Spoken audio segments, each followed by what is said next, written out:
परम आराध्य से परम ब्रह्म परमात्मा जगत्रनाथ कालिया शांत जगन्नाथ महाप्रभु श्री चरण रे अनंत कोटि प्रणाम।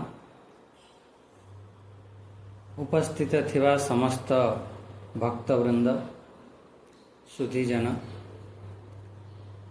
समस्त को मोर हरिओम। ओम नमो नारायणाय।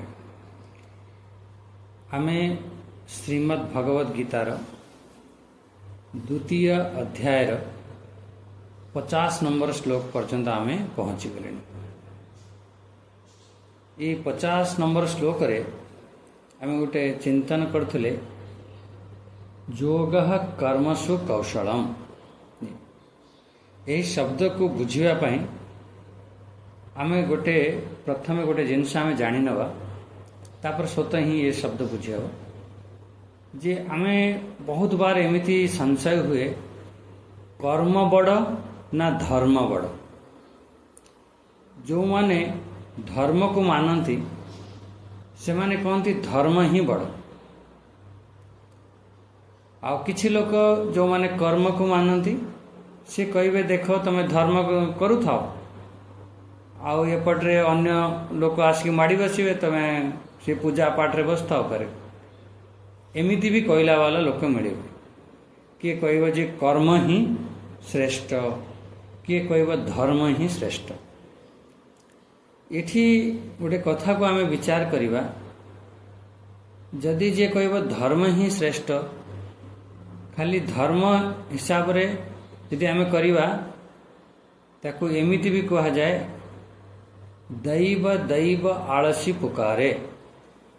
जो अलसुआ व्यक्ति हे देवता हे प्रभु एटा करदेव, हे नारायण एटा करदेव आ निजे करें कि आलसी है ना, हे भगवान एटा करदेव कौन ना निजे किसी न करी से ये देवता ये भगवान करदेव ये पूजा पाठ करदे हो एमती एमिति भी कह जाए कोई सेमिति कले भी हुए नहीं। अच्छा जदि कहब जे कर्म बड़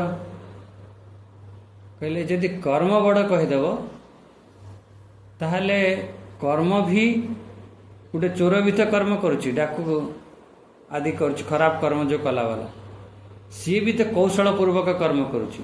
योग कर्मसु कौशल आपण कहे जदि कौशल पूर्वक कर्म करिवो से ही योग हम एमिति कहीदेव ताहले गोटे व्यक्ति यदि चोरी करुच्ची अन्य खराब कर्म करुच्ची पूरा कौशल पूर्वक कर्म करुच्ची कौन सी योग हम? एठी यदि प्रश्न एपरी करिवे आपण कहे ना ना ना सी कुआड़े योग हम। तानी एठी जो कौशल शब्दटा कौन है एटा कौशल शब्द को देखो सबू साधु सन्त तांका विचार हिसाब रे मत हिसाब रे सब कहते किंतु सहज भाव रे यदि आमे बुझिया पे बहुत चेष्टा करिवा कौशल अर्थ होची धर्मयुक्त कर्म आमर शास्त्र सम्मत कर्म जो न्यायिक कर्म ये होची आमर कौशल कर्म। ये मुख्य रूप यदि आपण कौशल कर्म कहिवे ये जो धर्मयुक्त कर्म या एक आमर शास्त्र शब्द रे कहती शास्त्र विहित कर्म एमिति कहती। और यदि आमे व्यवहारिक दृष्टि रे देखिवा जो नैतिक कर्म जो आमर जेमिति आमर संविधान कहूची से हिसाब रे यदि आमे ठीक ठीक कर्म करूचंती यदि सेतिकी जानिगले ताहले से गला योग कर्मसु कौशल बा सेतिकी आमे कर्म तो करिवा किंतु से कर्म शास्त्र सम्मत हेतिबा दरकार। सेति पई मु गोटे बढ़िया विचार आमे रखंदी आम पाई आमर गुरुजन माने से माने श्रेष्ठ से माने आम पाई पूजनीय आम माता पिता आम गुरुजन आदि से माने आम पाई पूजनीय किंतु से गोटे जगह देखिए जदि से जो गुरुजन माने पूजनीय माने कौन सी आमको गोटे खराब उपदेश देले आम बापा कहले पुअरे मु भी गंजेई पीऊची तू भी गोटे छुटका पी दे गंजेई सी कहला आउ सी आम पाई पूजनीय भी अच्छी आम यही जानी पूजनीय कथा मानिबा से होची कौशल कर्म कहले ना ना एठी आमको विचार करने हो कौशल कर्म कौन। कौशल कर्म होची विवेक युक्त कर्म। कौशल कर्म हव शास्त्र सम्मत कर्म, धर्म युक्त कर्म, नैतिक। ये एक बारंबार एक आप रिपीट करेंगे, विचार मन रे रखिए। ताहले जदि सी आम भितर आसला विवेक युक्त कर्म, जदि एपरी कर्म आम भितर आसला ताहले से कर्म आमर कौशल युक्त कर्म ही कहुव। एमती सहज भाव बुझे। जदि आपण खाली कहीदेवे जे कौशल पूर्वक बढ़िया वाला कर्म पूरा ठीक भाव रे करिवा, कुशलता पूर्वक करिवा, सही होची कौशल युक्त कर्म ही जोग। ये मो हिसाब रे ये सिद्धांत भूल है। कुशलता पूर्वक अनेक अनेक लोक सब जेकोसी लोक भल कर्म करंतु या खराब कर्म करंतु कुशलता पूर्वक ही करंतु एमती। किंतु एठी कौशल अर्थ एमती शब्द नहीं। अच्छा ठीक अच्छे, एतिक आपण बुझिले बुद्धियुक्त। एठी बुद्धियुक्त अर्थ आम कौन बुझीथिले? एठी ये जो प्रसंग चली आमर समत्वर बुद्धियुक्त, समबुद्धि संपन्न। सेठारे समबुद्धि संपन्न अर्थ कौन? आम भितरे कौन सी प्रकार से बुद्धि रे विचलित नहीं। से बुद्धि आमर भ्रमित करू नहीं। से बुद्धि आमर केमितिका बोला व्यवसायत्मिका बुद्धि, से प्रकार बुद्धि रे युक्त हो। आउ गोटे बढ़िया कथा कहले जो सुकृत आ दुष्कृत को आम त्याग करवा। जेपर्यंत आम सुकृत आ दुष्कृत को त्याग करना ताहले आम से फसिकी सेतिक रही जाते। जो सुकृत दुष्कृत ये जो शब्द को भगवान मझिरे मझिरे रिपीट करी करी 18वां अध्याय 66 नंबर श्लोक रे यही जिनस ही कहे तो जीवन रे जहाँ भी किसी सुकृत कर्म होची या दुष्कृत कर्म हो जाउची, सी समस्त कर्म को मानसिक रूप रे तू ताको जो मान्यता बने नहीं छु, ये मो पाई सुकृत, ये मो पाई दुष्कृत, ये जो गोटे मान्यता अच्छी से मान्यता को तू त्याग कर। एमती गोटे सरल दृष्टांत बुझंतु। जेतबेले मु नुआ नुआ साधु बनिली से समय रे मते सब आसी प्रणाम करुले, मु काहाकू प्रणाम करिया पई दिएनी। मु कहे जे ना ना मते प्रणाम कले मोर जो तप करुची, जप करुची, ध्यान भजन साधना करुची से सब क्षीण हो जाए। एमती आम संस्कार आगुरी पड़ीला। सेठू सारे किछि भक्त जाइए आम गुरुजी पाखे कंप्लेन कले, कहले सी ओंकारानंद जो से गोड़ छुईवा दौ नहीं, सी कह मो पुण्य सब नष्ट हम। सेठू गुरुजी किसी कहले किसी दिने एमती मत डाकिले एमती बसथिल, कहले अच्छा तू आजिकल बहुत जप तप करुछु। कहली गुरुजी जहाँ भी आपन आशीर्वाद चलती बहुत पुण्य सुकृत कर्म बहुत करुछु, बहुत पुण्य कर्म करुछु। जाओ गुरुजी आपन आशीर्वाद। अच्छा ताकू नहीं तू कुआड़े जीवु? सुकृत कर्म हेले कुआड़े जीवु? सुकृत कर्म हेले तते जीवाकू पड़िबो स्वर्ग लोक। आ जदि स्वर्ग पुण्य जिते आम पुण्य कर्म करवा स्वर्ग लोक रे आम भोग करवा, फेर क्षीणे पुण्य मरते लोक विशंतु। कौन तू बारंबार पुनरपि जननम बारंबार तू जन्म मरण चक्र रे पड़ू। मुझे धीरे धीरे मुझे अच्छा ये कंप्लेन आसी से से बुझेले, कहले जेकोसी भी आमर सुकृत आ दुष्कृत कर्म समस्त कर्म को ही त्याग करिया पड़े। जेपर्यंत समस्त कर्म तमे त्याग करना हाँ से पर्यंत आमे केमिति से परमात्मा के संगे जोड़ी हवा। एठी समत्व रूपी जोग फेर केमिति आसीबो। अच्छा आम भितर जो श्रेष्ठ कर्म हुए आम जो जप तप करती जी प्रणाम करती सी से माने सब नहीं जाए। आ कि आम द्वारा दुष्कृत कर्म भी हो जाए। दुष्कृत कर्म हुए ना एमती लोकों दृष्टि जो देखा जाए या कौन सी कर्म करू करू आम तो श्रेष्ठ कर्म करुँच ता भितर भी जमीती आपण गोटे यज्ञ करुँच कि पूजा पाठ करुँच से पोक माछी मरीगले पिंपुड़ी मरीगले एमती भी हुए, पाप कर्म भी हो जाए। तेणु से जो दुष्कृत कर्म या पाप कर्म है सी फेर कुआड़े जीव? जी प्रणाम कला आपण श्रेष्ठ कर्म नहीं पड़ेगा। अच्छा ता भितर जो पाप कर्म आदि किसी हो जाए कहला जो माने ତାଙ୍କର ନିନ୍ଦା ବୁରାଇ ଚୁଗୁଲି କରିବେ, ସେ ତାଙ୍କର ପାପ କର୍ମ ସବୁ ନେଇଯିବେ। ତେଣୁ ସିଏ ସାଧୁ ସନ୍ଥ ଯେଉଁ କ'ଣ ହୁଅନ୍ତି, ସିଏ ନା ତାଙ୍କ ପାଖରେ ସୁକୃତ କର୍ମ ରୁହେ ନା ଦୁଷ୍କୃତ କର୍ମ ରୁହେ। ସିଏ ପୁରା ସଫାଚଟ ହେଲେ, ସଫା ହେଲେ ତେବେ ତ ଯାଇ ସେ ସେଇ, ଯଦି ଆପଣଙ୍କ ପାଖରେ ପାପ ଅଧିକା ରହିବ ଫେର ନରକ ଯିବାକୁ ପଡ଼ିବ, ଯଦି ପୁଣ୍ୟ ରହିଲା ତାହେଲେ ସ୍ୱର୍ଗ ଯିବାକୁ ପଡ଼ିବ। ତାହେଲେ ସମସ୍ତ ସୁକୃତ ଦୁଷ୍କୃତକୁ ଜହାତି ଆମେ ଭଲ ଭାବରେ, ଜହାତି ଅର୍ଥ ଆପଣ ସବୁ ବୁଝିଥିଲେ, ଭଲ ଭାବରେ ତାକୁ ଏଇଠି ତ୍ୟାଗ କରିଦେବା, ସେଥିରୁ ମୁକ୍ତ ହେଇଯିବା। ଏମିତି ସମସ୍ତ ଯୋଗରେ ଏମିତି ମୁକ୍ତ ହେଇକି ଲାଗିଯାଅ, ଲାଗିଯାଇକି ସେ ସମସ୍ତ ରୂପୀ ଯୋଗରେ ଆମେ ଯେଉଁ କର୍ମ କରିବା ସେଇଥିରେ ଆମେ କର୍ମ ବନ୍ଧନରୁ ମୁକ୍ତ ହେବା। କୁଶଳତା ପୂର୍ବକ କର୍ମ କରିବା। କୁଶଳତା ପୂର୍ବକ ଅର୍ଥ ଆମ ଶାସ୍ତ୍ର ସମ୍ମତ ହେଇ ଆମେ କର୍ମ କରିବା। ଯଦି ଆମେ ଶାସ୍ତ୍ର ସମ୍ମତ ହେଇ କର୍ମ କରୁଛନ୍ତି ତାହେଲେ ସେଇ ହେଉଛି ଆମର କୁଶଳତା ରୂପକ କର୍ମ। ନା ଆମକୁ କୌଣସି ପୁଣ୍ୟର ଆବଶ୍ୟକ, ନା କୌଣସି ଆମର ପାପର। ବାସ୍ ଭଗବାନଙ୍କର କୃପା ହେଲା, ପରମାର୍ଥଙ୍କର କୃପା ହେଲା, ଯେତେ ଆମ ଶରୀର ଦ୍ୱାରା କିଛି ଆମେ କରିପାରୁଛନ୍ତି, ବାସ୍ ଏମିତି ଭାବ ରଖି, ଗୋଟେ ନିଷ୍କାମତା ଭାବ ରଖି, ଗୋଟେ ସମତ୍ୱ ଭାବ ରଖି ଆମେ ଏମିତି କର୍ମ କରିଦେବା। ଏହି ହେଉଛି ଆମର ପ୍ରକୃତରେ ସୁକୃତ କର୍ମ। ଆମର ଏଇ ହେଉଛି ସମତ୍ୱ କର୍ମ, ସମତ୍ୱ କର୍ମ। ଯୋଗ କର୍ମସୁ କୌଶଳ, ଏଇ ହେଉଛି କୌଶଳ କର୍ମ। ବାସ୍ ଇଏ ସୁକୃତ ଆଉ ଦୁଷ୍କୃତରୁ ସବୁ ଆମେ ଆଗକୁ ଉଠିବା। 51 ନମ୍ବର ଶ୍ଲୋକ ଟିକେ ପାଠ କରିନେବା। ओम श्री परमात्मने नमः। अथ द्वितीय अध्याय।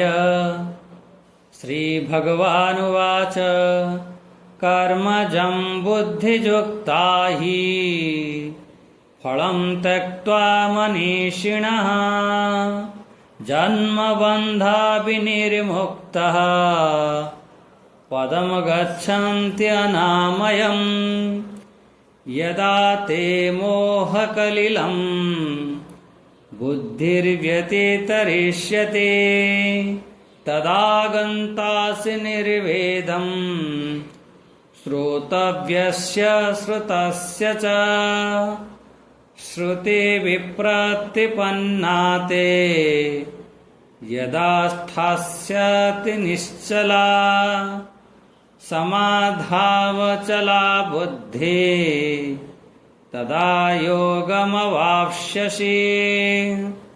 एमती 3टी श्लोक टिके देखिए।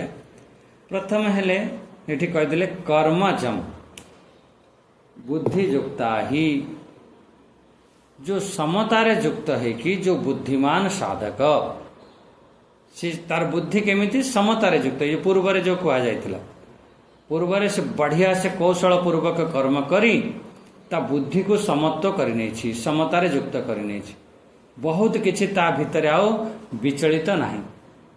एहीपरि जो समत्व रूपी जो कर्म साधक, जो बुद्धिमान साधक से कौन करता है, कर्मजन्य। देखो कर्मजम, ये कर्मजन्य फल को से त्याग कर देता है।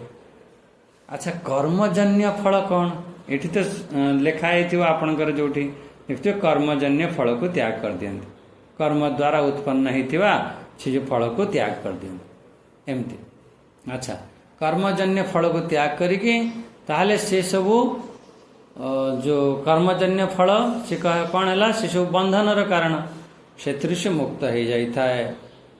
मुक्त होकि से निर्विकार पद को प्राप्त करता है। मुख्य रूप से ये तार अर्थ। आउ थे ध्यान दिंतु, आमे बुद्धियुक्त, से बुद्धियुक्त मनीषिण, से बुद्धियुक्त जो मनीषी माने, विद्वान माने, बुद्धिमान साधक माने समतार युक्त है, से कर्मजन्य फल जेते अच्छी ताको सब त्याग कर दियंती। त्याग हो गला परे से बंधन मुक्त हो जाती। आ बंधन मुक्त हो गले से निर्विकार पद को प्राप्त करते। ये है श्लोकर मुख्य अर्थ। एवं विचार करवा गोटे गोटे शब्द को ध्यान दिंतु। मनीषिण, ये बहुत सुंदर शब्द।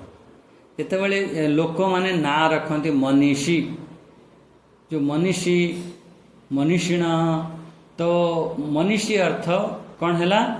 जो माने बुद्धिमान, जो विवेकी व्यक्ति को जे संसार को ठीक भाव जे बुझी पारिछि से जो समता को ही से प्राप्त करि परिबो। से जानिछि कर्मर फल आमको मिलिबो, फिर कामना कौन पाई करवा? देखो मनुष्य क्या कहवा? मनुष्य यही माने जो माने आपण गोटे कर्म करुछन तार फल तो निश्चित मिलिबो, फिर से फल पाई मु कामना कहीं करी? एमिति कौन सी कामना रख नहीं। अच्छा, सेकंड कथा है जन्म बंध विनिर्मुक्त। से जो जन्म बंधन रू मुक्त हो जाए, फिर से जन्म मरण रूपी जो चक्र थाए से मनीषी माने से मुक्त हो जाती। कहला केमिति मुक्त हेबे? कहले ये जेते भी सब फल अच्छी कर्म रु जेते कर्मजन्य फल जेते अच्छी ताको सब त्याग कर दियंती। से त्याग करने कारण रू से जन्म बंधन रू बस मुक्त हो जाइथांती। ये होची मुख्य कथा। अच्छा, जन्म बंधन कर्म रु मुक्त केमिति हेबे? तार कौन मुक्त हेबे एटा को हम बुझिबा। फिर कहले जे पदम गच्छन्ति अनामयम। पदम गच्छन्ति अनामय, अनामय माने निर्विकार। से जो निर्विकार पद को से प्राप्त हो जाए। जेते बेले से जन्म रूपी जो बंधन, जन्म रूपी बंधन कर्म कौन सब? कहला यही जो कामना, इच्छा, ममता, आसक्ति, यही सब कर्मजन्य। तेणु एथिरू से मुक्त हो जाए। मुक्त हो गला परे से अनामय पद को प्राप्त करिथाए। अनामय अर्थ कौन हम? से निर्विकार पद को से प्राप्त करिथाए। अनामय एतिक आम बुझिले। ताहले एबे आपण देखंतु कर्मजम फलम। गोटे गोटे शब्द को विचार कर देखो। कर्मजम फलम।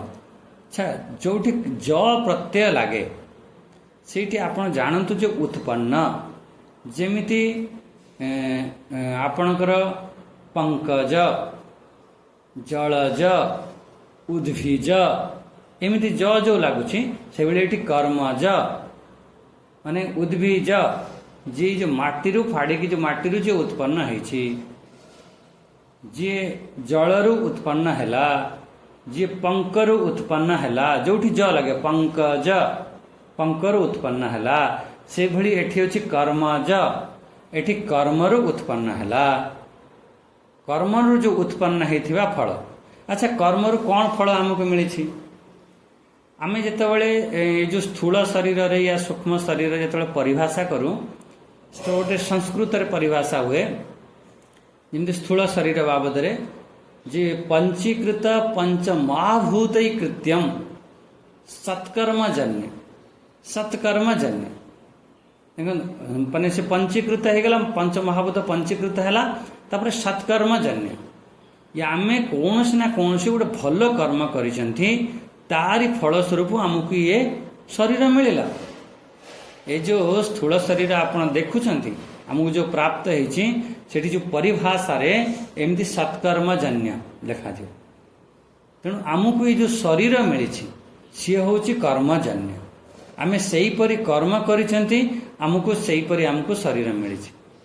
किछि आमे कर्म एमिति बहुत लोक कहती जो स्त्री माने टिके दुखी होती टे कष्ट मिले कहब देख पुरुष माने बहुत बढ़िया कर्म कर पुरुष शरीर मिलला, स्त्री माने जो टिके ताठर लो लेवल करथिबे एमती। तेणु मुख्य रूप से एति बुझंतु आमको जो शरीर मिलला, ये जो परिवेश मिलला, ये जो संसार आमको मिलला, ये सब जहाँ भी किछि मिलुछि ये सब कौन? ये सब कर्मजन्य। आपण जहाँ कि मत एमतीका शाशु मिलला, एमतीका ससुर मिलला, एमतीका परिवेश मिलला, ये सब आपणकर कर्मजन्य। सब ये कर्मरु ही सब प्राप्त होता है। ये सब पूर्वर सब निर्धारित है। अच्छा, से कर्म को आपण किपरि भाव रे यदि हैंडल करछंती से आपण को पर निर्भर करे। यदि गीता पढ़ी कि कौशल पूर्वक हैंडल कर नउछंती ताहले आपण बुद्धिमान हो गले, मनुष्य हो गले।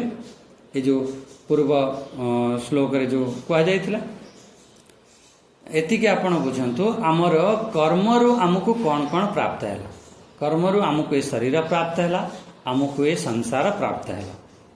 एठी तो कहउचंती जो कर्मरु जो जहा जिनिस मिली से जो फलम तत्वा मनुष्य ताकू मनुष्य माने त्याग कर दियंती, बुद्धिमान माने ताकू त्याग कर दियंती। एठी प्रश्न उठिव आमे केमिति त्याग करबा, कोन आमे शरीर को त्याग कर दबा?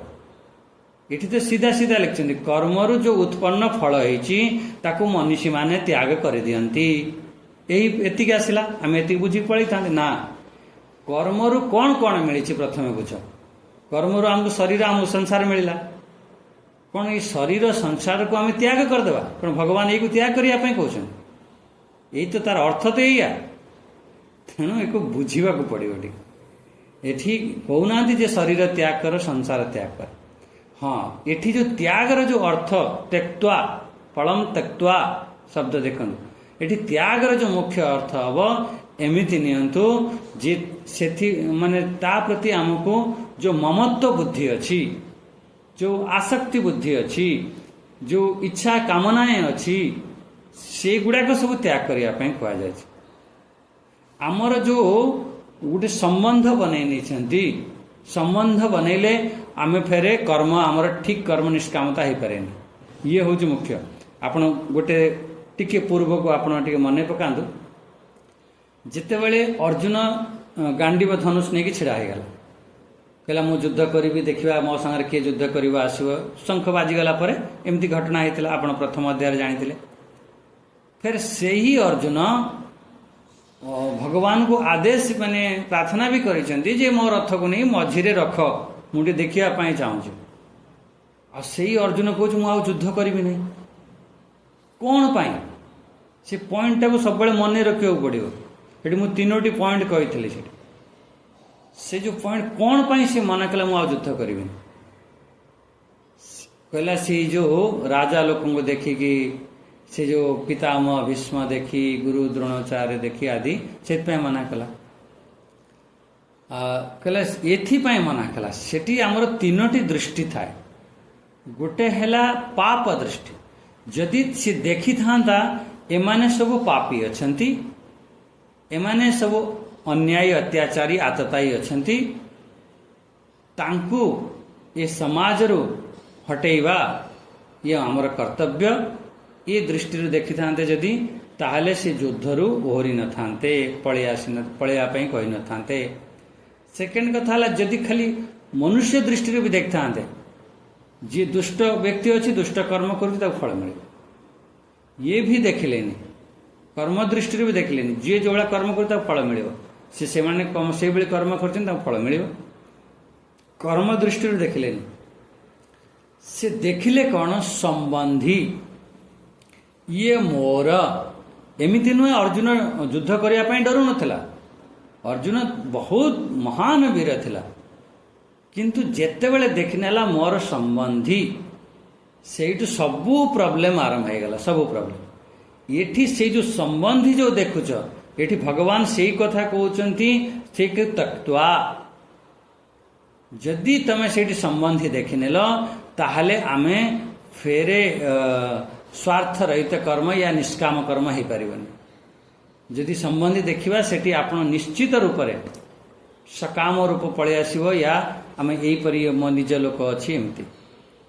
एठी जो कह जहाँ भी आमको मिली या भितर गोटे आम जो संबंध बनाऊँ आम से गोटे सीमित हो, आम फेरे देहात्म बुद्धि हो, आम भितर सर्वात्म बुद्धि आसवानी।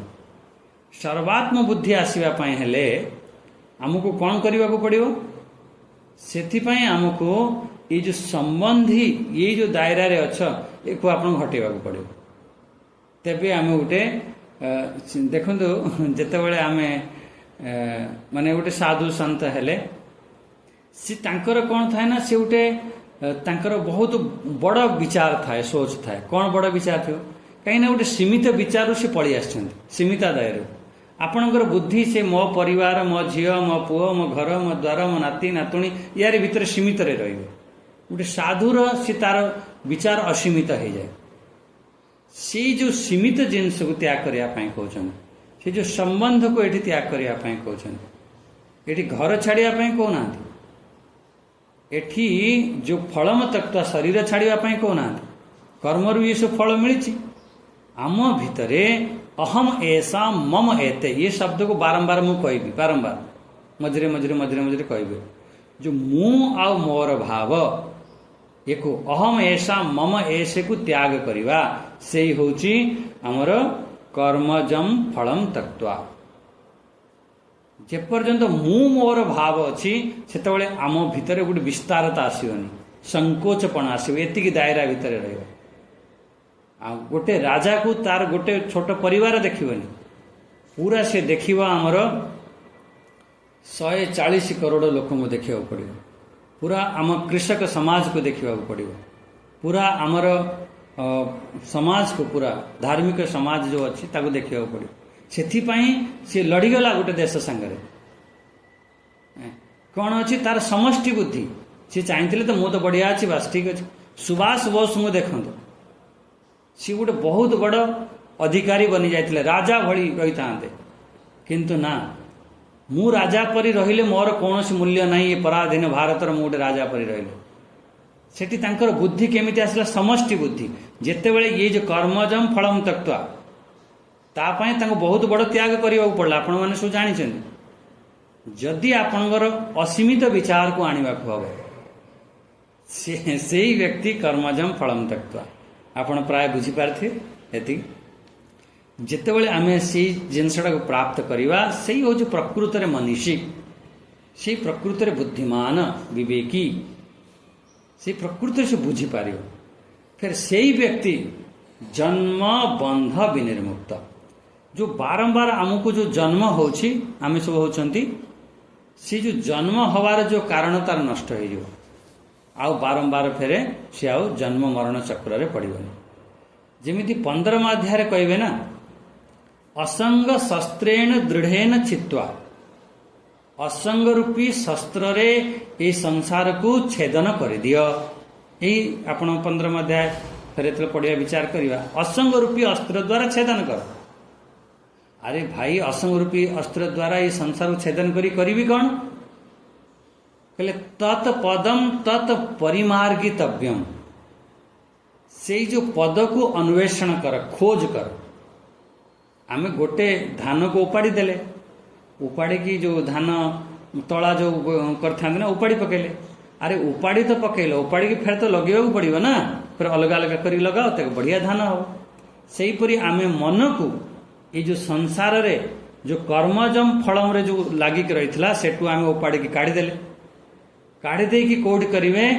फेर आपणकर से अनामयम से अव्यक्त रे नहीं कि जोड़ीदेवे से पदर अन्वेषण तत्पदम तत्परिमार्गितव्यम से पदर आम अन्वेषण करवा खोज कले कौन हम ये कहते पदम गच्छन्ति अनामयम से जो अव्यय पद को से जो निर्वाण पद को से जो शाश्वत पद को से सहज रूप से प्राप्त करिथाए बस तार बुद्धि रे एक परमात्मा छड़ा आ किछि ना अच्छा परमात्मा छड़ा जहाँ सब अच्छी सब विकारी ये संसार सब विकारी एक परमात्मा ही अनामयम से होची निर्विकार अनामयम अर्थ निर्विकार कौन ये गच्छन्ति जो गच्छन्ति शब्द आसो यार गोटे अर्थ देखने केतबेले गच्छन्ति शब्दर 3टी अर्थ मुख्य रूप से करा जाए गच्छन्ति अर्थर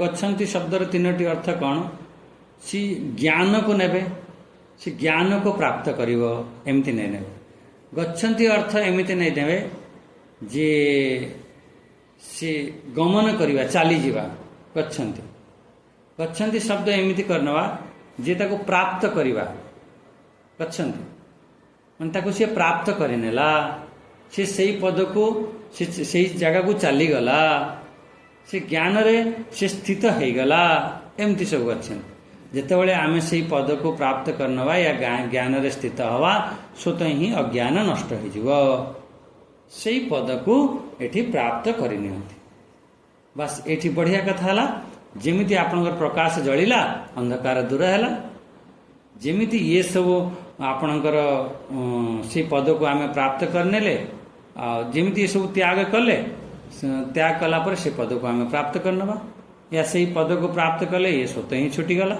एमती आप बुझने। तेणु ये आप बुझे 51 नंबर श्लोक रे जे कर्मजम कर्मरु उत्पन्न होइथिबा आमर ए जो शरीर आमर ए संसार आदि जहाँ भी किसी आमर कर्मर सब उत्पन्न होइछि सिको आमे मनीषी माने त्याग करती। ये त्याग अर्थ आम कौन बुझीते? त्याग अर्थ बुझिले जो ममत्व भाव आसक्ति भाव ये सब को आमे त्याग करने कहगला। जदि आप त्याग करुछंती एटी से ममत्व बुद्धि न रखी जमी अर्जुन लास्ट रे कहबे जे मोर ये सब ममत्व बुद्धि सब चलीगला, मोर ये आसक्ति बुद्धि सब चलीगला लास्ट रे। अच्छा अच्छा ठीक अच्छे ये आप बुझले। फिर आगे जो है 52 नंबर, हाँ ये 51 नंबर श्लोक है गला। 52 नंबर श्लोक को टिके ध्यान दियंतु। ओम यदा ते मोह कलिलम बुद्धिर्व्यतितरिष्यति तदा गंतासि निर्वेदम श्रोतव्यस्य श्रुतस्य च एमती आसल। बढ़िया बढ़िया शब्द अच्छी। खाली प्रथम श्लोक अर्थ देख नियंतु। जेते बड़े आमर जो बुद्धि अच्छी आमर जो विचार अच्छी निश्चयात्मिक बुद्धि से बुद्धि कौन है मोह कलिलम। मोह कलिल अर्थ कौन?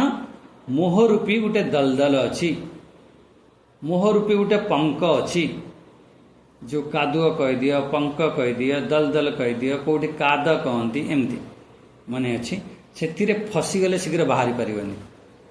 एमिति छोट बेले गाँव रे एते माने पंक होतला कादुआ होतला छोट पिला फसीगले बाहरी पारंतनी एमती होतला।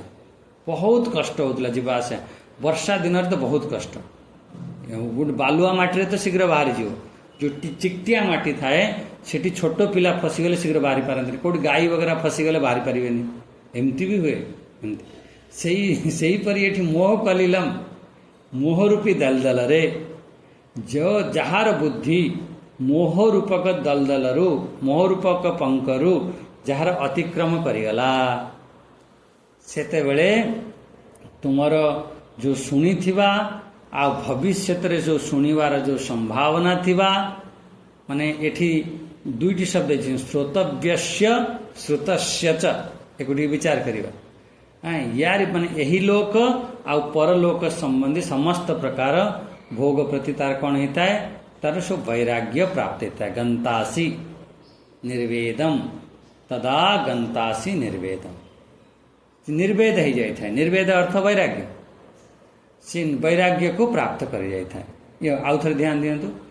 जो व्यक्ति साधना कला समत्व बुद्धि अच्छी समत्व बुद्धि द्वारा ताको मोह रूपी दलदल से पार हो जाइछि। पार हो गला परे जहाँ किछि से शुणी थिला यही लोक कथा या परलोक कथा जहाँ भी किछि शुणी थिला जे एकु मिलिले बढ़िया हो ताकु मिलिले बढ़िया हम ये धन संपत्ति मिल पुष्पिताम्बाच भोग ऐश्वर्य ये सब शुणी ता भितर वैराग्य आसीज निर्वेदम आसीज। बढ़िया शब्द निर्वेदम वैराग्य आसीज। एवं टिके विचार करी देखिया। एठी आमे 52 नंबर श्लोक रे कौन देखले ये मुख्य अर्थ देखले जो मोह कलिलम मोह रूपी दलदल। अच्छा मोह क्या कहवा? हाँ अर्जुन को जदि एठी देखिबा तांकर विचार रे भी आस्थिला। अर्जुन भी आस्थिला ना से कहूला मो युद्ध करी नहीं कौन पाई से यही मोहरूपी दलदल रे फसीगला। मोहरूपी दलदल रे फसी जावा कारण रो आ सी कहूँ मु युद्ध करी नहीं सी कौन कहूँ जानी कहते एमाने सब आततायी अच्छा दुष्ट अच्छा या मारिले पाप लगे ये भली कथा कौन पाई कही पारुछ भाई जो मैंने आततायी अच्छा दुष्ट अच्छा मारिले पुण्य हम कि पाप हम किंतु अर्जुन सेठी कौन कहते ये सब आततायी ना इनको सब मारिले आमको पाप हव। ये जेतिक कथा सब अर्जुन कहते जे जहाँ जहाँ कथा कहते मु भिक्षा अर्जन करने भी मु एमान सब ये गुरुजन माने पूजा ये सबू कथा ये सब मोह कलिल कारण रोचे जेते बड़े तार मोह आसीगला एमती है।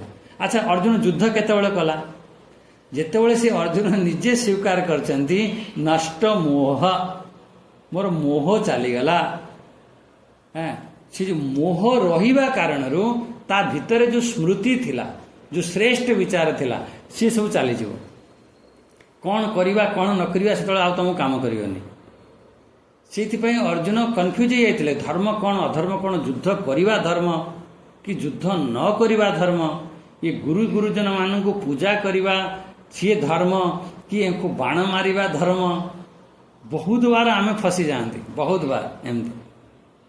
अर्जुन का लॉजिक भी बढ़िया थिला लेकिन जेतिकी सब कथा कहूला तार मूल जो पॉइंट अच्छी मूल कारण अच्छी मोह। तेणु मोर समस्त गोटे निवेदन रहिबो जे आपण जहाँ भी किसी निर्णय नेबे आपणकर मोह रहित है कि निर्णय नियंतु।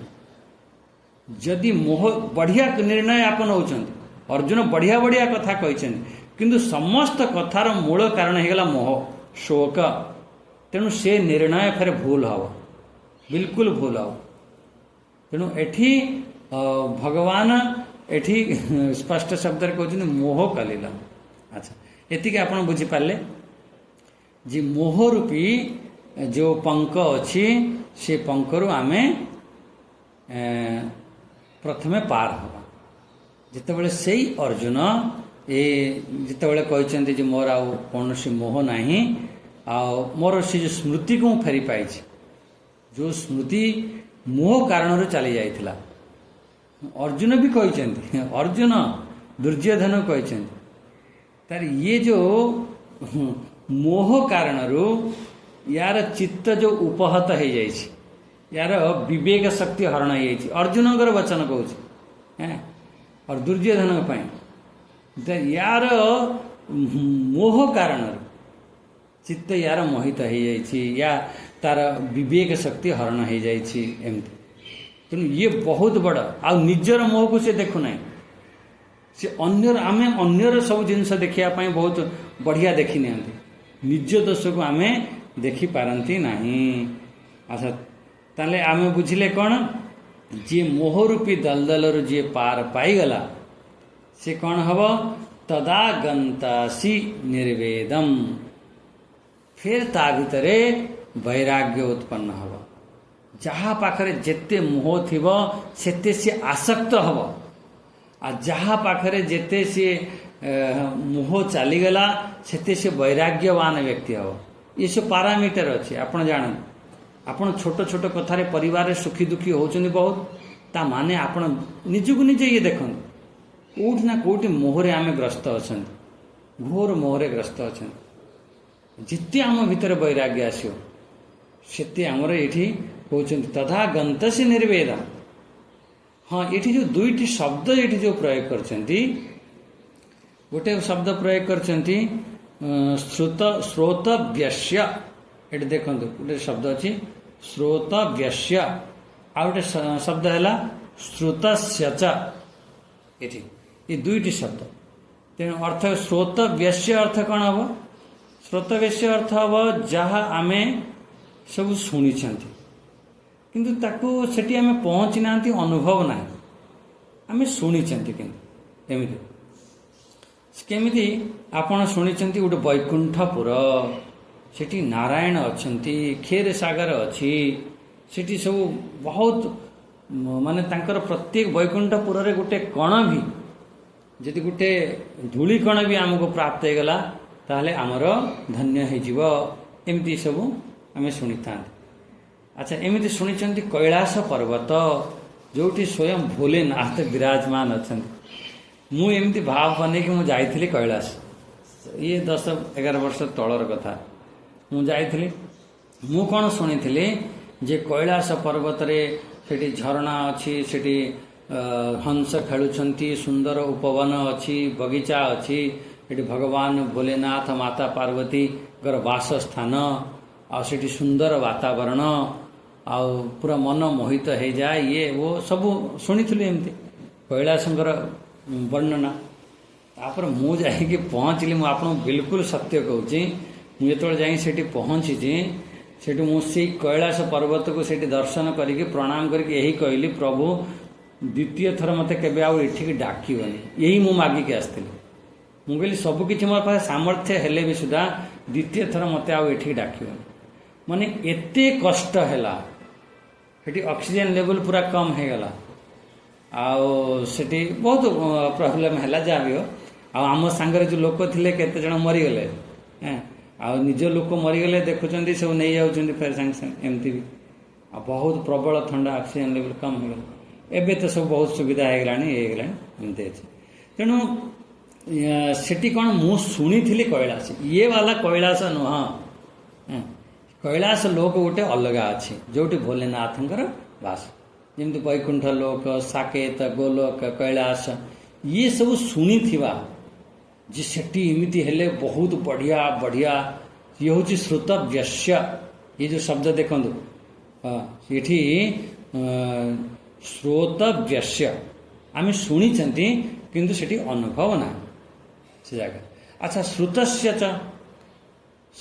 च अर्थ है आमे मते मु शुणी गोटे संदेश मिठाई जो अच्छी बहुत सुंदर जड़े आमर भक्त आसिले ये बरमुंडारे मिलूँ बहुत बढ़िया वाला आसी तार कौन कले बढ़िया मिठाई नहीं के आसिले बास मते देले मु खाइली बहुत मते भल लगिला ता माने कौन है से आम जो ये श्रुतस्य च देखो दुईटी जो शब्द देती श्रुतस्य च यहीटा को मुझे शुणिली शुणिला परे एक मु उपभोग कली और मते मु जानिली हाँ ये बढ़िया जिनिस सेटा है ता प्रति आमर कोठी ना कोठी गोटे राग बुद्धि होता है आसक्ति बुद्धि होता है हाँ अच्छा जोटा को आम शुणी किंतु सेटा को जानी ना जमी मुझे आपन कहीदेली कैलाश पर्वत आपन शुणी सेठी कैलाश वैकुंठ लोक स्वर्ग लोक एमती सब शुणी सेठी कल्प वृक्ष अच्छी सबु जिनिस आखि पिछुड़ा के सब प्राप्त हम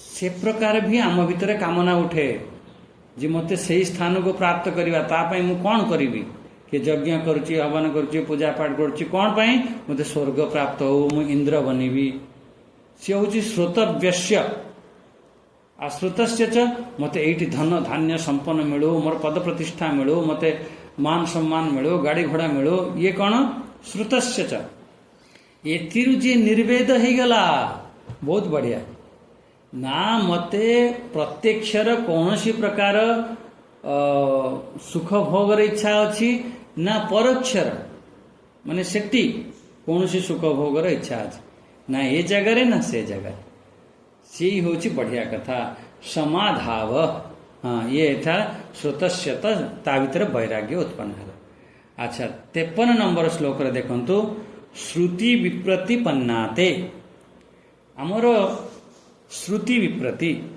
आम श्रुति रे आम शास्त्र रे आमे सब एमिति एमिति सब कथा अच्छी से आमे सब विचलित हो जाते गीतार भी एमिति कथा अच्छी आमे सब विचलित हो जाते केतबेले गीतार कहे ये श्रेष्ठ केतबेले कहे से श्रेष्ठ एमती विचलित हो जाए किंतु जी बहुत साधना कलानी सब बुझी गलानी जानी गलानी अरे एथिरे कौन अच्छे सबू तो से गोटे कथा परमार्थ कथा कह जाउची चाहे भक्ति योग कहतु चाहे ज्ञान योग कहतु चाहे कर्म योग कहतु सबुथिरे से गोटे कथा परमार्थ प्राप्ति तेणु या भितरे आमे बहुत विचलित हवा नहीं निश्चला श्रुति विप्रतिपन्नाते यदा थास्यते निश्चला से निश्चल भाव को जे प्राप्त करने से भाया बुद्धि वाला जो व्यक्ति योगम अवास्यसी से परमात्मा के सहित योग हो संजोग हो जोड़ी जीव जदि कौन से प्रकार तार संशय नहीं अर्जुन को जहाँ जहाँ सब संशय अच्छी सब प्रश्न करी करी करी करी समाधान कर दो सेहीपरि आम भितर जहाँ किसी प्रश्न थी से प्रश्न माध्यम समाधान हो गले तेबे आम परमार्थ दर्शन हम परमार्थ मिले। ये आज वाणी को विराम देवा। बहुत बढ़िया बढ़िया सब चिंतन आम कले। मनीषी लोग माने से माने सब जहाँ कर्मरु आमको फल प्राप्त होती ताकू सब त्याग कर दे थांती, ताहले से जन्म बंधन मुक्त हो परम पद को प्राप्त करते। जे मोहरूपी दलदल जे जार बुद्धि बाहरी आसिलानी सी वैराग्यवान हो जाए। प्रत्यक्षर भोग कौन सी आवश्यकता नहीं या परोक्षर भोग कौन सी आवश्यकता नहीं। एमती आओ तृतीय जो 53 नंबर श्लोक आम बुझिले कौन सी प्रकार श्रुति रे अनेक अनेक प्रकार कहुव से बहुत किसी विचलित नहीं। एक परम ब्रह्म परमात्मा बस तांको आम दर्शन करवा से आम स्थित हो। ओम शांति शांति शांति। हरि ओम श्री गुरुभ्यो नमः। हरि ओम।